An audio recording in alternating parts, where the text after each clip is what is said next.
Hi friends, నమస్తే అందరికీ. This is Madhavi Narasimha. ఈరోజు ఈ వీడియోలో మీకు కొత్తగా వచ్చిన గ్యాస్ ప్రాబ్లమ్స్ అన్నిటికీ కూడా ప్రతి ఒక్కళ్ళు ఒక సొల్యూషన్ వెతుక్కుంటున్నారు. ఊళ్ళలో ఉండే వాళ్ళైతే పుల్లల పొయ్యి మీద వండుకుంటారండి. సిటీలో ఉండే వాళ్ళకి అంత అవకాశం ఉండట్లేదు కాబట్టి ఎందుకైనా మంచిదని ఇండక్షన్ స్టవ్ అయితే నేను ఆర్డర్ పెట్టాను. ఇంతకు ముందు అయితే ఒకటి ఉండేది, బట్ అది వేరే వాళ్ళకి అవసరం అని చెప్పేసి వాళ్ళకి గ్యాస్ లేదని చెప్పి ఇచ్చేసాము, ఫ్రీగానే ఇచ్చేసాను అప్పుడు నేను. కానీ ఇప్పుడున్న పరిస్థితుల్లో ఖచ్చితంగా ఇండక్షన్ స్టవ్ లేకపోతే మాత్రం చాలా ప్రాబ్లం అవుతుందని అయితే నేనైతే భయంతోనే ఆర్డర్ పెట్టాల్సి వచ్చింది. గ్యాస్ అనేది మళ్ళీ ఫ్యూచర్లో ప్రాబ్లం అయితే ఇండక్షన్ స్టవ్స్ కూడా దొరకవేమో అని భయంతోనే ఆర్డర్ పెట్టాను. ఇదైతే నేను ఆన్లైన్లో చూసినప్పుడు 1820 రూపీస్ ఉందండి. ఆర్డర్ పెట్టిన సెకండ్ డేనే 2300 అయిపోయింది. బట్ అవుట్ ఆఫ్ స్టాక్ కూడా అయిపోయింది.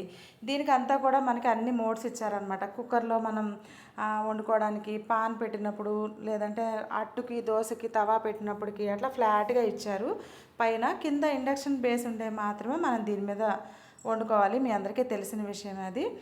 నెక్స్ట్ మనకి ఇలా మాన్యువల్ బుక్ ఒకటి ఇచ్చారు. మనం ఏది ఎలా చేసుకోవాలనుకుంటే ఆ టెంపరేచర్ మెయింటైన్ చేసుకోవడానికి.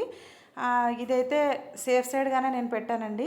వైర్ అది సఫిషియెంట్గానే ఇచ్చారు. 1 ఇయర్ వారంటీ కూడా వచ్చింది. ప్రెస్టీజ్ది 16 kV ఉంటుంది కదండి, దానికైతే కనుక 2500 అలా ఉంది. బట్ అది అవుట్ ఆఫ్ స్టాకే చూపిస్తుంది. ఇది ఇంకా నేను 1200 కిలోవాట్స్ అనమాట దీని కెపాసిటీ వచ్చేసి. చూసారు కదా, ఇది నార్మల్గా స్విచ్ ఆన్ చేశాను. బట్ తర్వాత వండేటప్పుడు ఏదనేది మనం ప్రాపర్గా చూసుకోవచ్చని రాగానే ఫస్ట్ ఓపెనింగ్ వీడియో చేశాను అనమాట ఐటెం వచ్చిన తర్వాత. ఇంతేనండి. సేఫ్ సైడ్గా అనేది మన జాగ్రత్తలో మనం ఉంటే ఎలాంటి ఇబ్బందులు వచ్చినా సరే కొంతలో కొంత మనల్ని మనం సేవ్ చేసుకోగలుగుతాము. కొంతమంది ఉంటే ఎట్లా అంటే ఇండక్షన్ స్టవ్ మీద తినకూడదు అలా ఏవైనా ఉంటే కనుక ఇలాంటి టైంలో మనకు అలాంటివన్నీ పాటిస్తే కనుక కుదరదు కదా. ప్రతిదీ మన అవసరానికి అనుగుణంగా మనం ముందుకు వెళ్ళాల్సిందే. కోవిడ్ మనకు చాలా నేర్పించిందండి. దాంతో పోల్చుకుంటే ఇవి చిన్నయే.